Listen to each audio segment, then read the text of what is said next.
Vamos falar dos folhetos embrionários. Os folhetos embrionários, nós temos primeiro a ectoderme, que dá origem à epiderme, aos pelos, às unhas, aos chifres, às penas e etc. Também dá origem às glândulas sudoríparas, às glândulas sebáceas, às mamárias, às lacrimais, à medula da suprarrenal e da hipófise. Também dá origem ao sistema nervoso, ao cristalino, retina e córnea, que são os olhos. Dá origem ao revestimento da boca, do nariz e do ânus. E dá origem também ao esmalte dos dentes.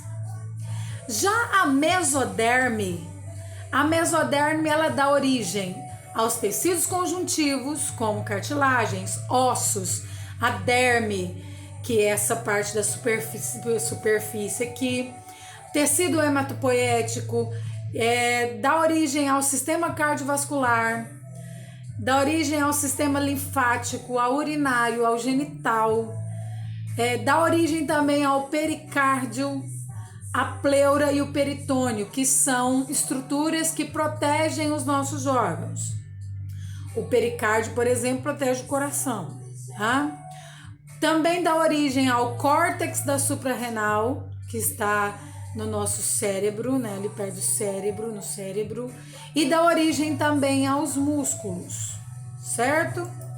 E a endoderme, ela dá origem ao revestimento epitelial do tubo digestório do sistema respiratório, dá origem ao fígado, ao pâncreas, ao timo, à tireoide, à paratireoide e também dá origem ao revestimento das bexiga urinária, certo? Agora vamos falar dos anexos embrionários. O que são esses anexos embrionários? Anexos embrionários, eles vão surgir nos primeiros meses de gestação. E para que ele serve? No caso desses anexos, ele está entre a circulação do feto e a materna. Permite, então, esses anexos embrionários, eles vão permitir a troca de substâncias entre o organismo da mãe e o organismo fetal, tá? Nos primeiros meses de gestação, a placenta, por exemplo, que é um dos anexos, ela trabalha produzindo hormônios como a progesterona e o estrogênio. Além de substâncias de defesa também, que são barreiras contra infecções, também nutrição, respiração e excreção. O saco vitelíneo. O saco vitelíneo, ele é o primeiro anexo que surge nos vertebrados e se caracteriza por ser a fonte de nutrição do embrião que não tem contato com a mãe ainda.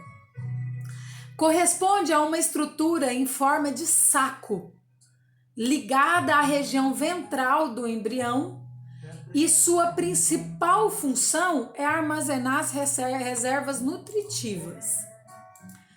O âmnio, aliás, antes de eu falar do âmnio, o que seria o vitelo quando a gente fala por exemplo, do ovo da galinha? O vitelo seria aquela estruturinha branquinha que está ligada na gema, tá? Aquele lá que é o vitelo, certo? E em relação, o que mais aqui que eu tenho que falar disso aqui? Não, nada. Agora o âmnio. O âmnio, ele é uma fina membrana que delimita a bolsa, que está repleta de líquido. Então, ele é aquela estrutura que vai cobrir a bolsa amniótica, tá? É chamada de bolsa amniótica. Então, é essa estrutura fina. Esse líquido amniótico que tem dentro dessa bolsa, ela tem como função evitar o ressecamento do embrião. Então, ele tem que se manter ali úmido para poder não ocorrer nenhum problema durante a gravidez, durante a gestação. E protege também contra choques mecânicos.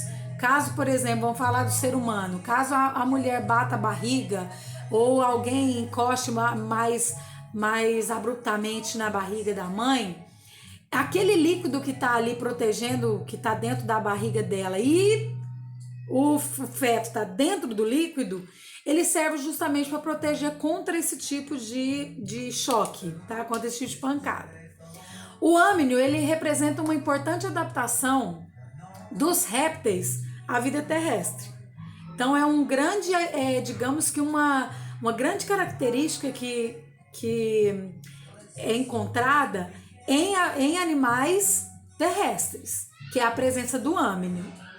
Junto com a fecundação interna, né, também, que é outra adaptação à terra, né, a viver na terra, e faz parte então do chamado ovo terrestre, tá? Então o âmnio, ele é presente no ovo terrestre.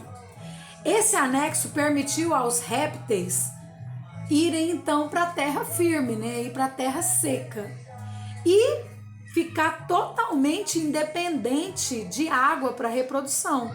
Porque, por exemplo, os anfíbios, eles precisam da água para reprodução. Por quê? Porque o ovo deles não tem o âmnio para poder proteger o feto, certo?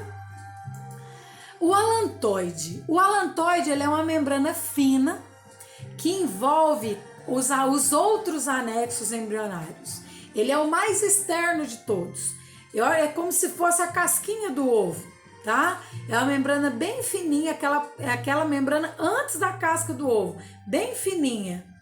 Ela junto com o alantoide para formar o alantocóreo, que tem como função principal, ou como função respiratória, em aves e em répteis, tá? E é isso. A aula de hoje foi sobre uma breve comentário sobre desenvolvimento embrionário humano e comparado, certo? Muito obrigada a vocês e tenham uma excelente noite. Tô morrendo de saudade de vocês.